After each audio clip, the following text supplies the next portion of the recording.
All right, before we get Agatha Atuhaire on the line, I'm joined in studio by Hussein Khalid, who is the CEO of Vocal Africa, and we also have Dr. Nicodemus Minde, who is a researcher at the Institute for Security Studies in Nairobi. Gentlemen, thank you for being here, and we'll be joined shortly by Agatha. But I'll start with you, Hussein. What a week. Indeed. And it started right on Sunday.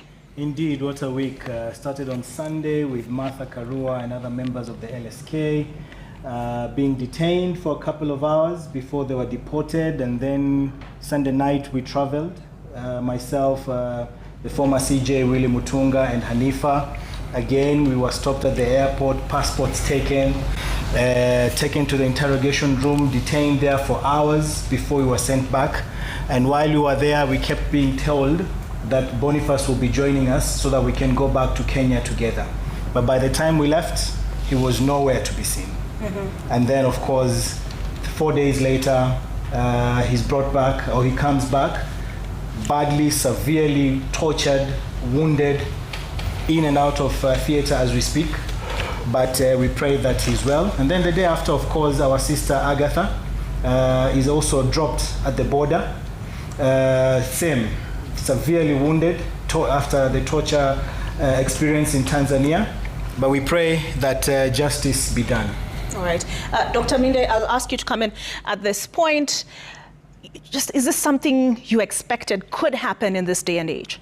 Well, I think if you look at the trends in Tanzania's democracy, I think what is happening is just but an extension of what has been happening over the past 6-7 years. Of course, there was a bit of a break where we saw some form of reforms, and of course, these reforms were quickly backtracked. Of course, this being an election year, we expected to see more of this, but to this length, I think it was not widely expected that this extent could have gone this far. But again, being an election year, a lot will be happening, and of course with the case that is ongoing, the treason case against Tundu Lissu, I think it is just but an example of the level of democratic decline in the country.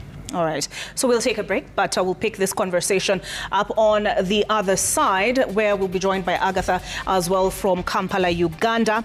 So do stay tuned to Citizen Weekend.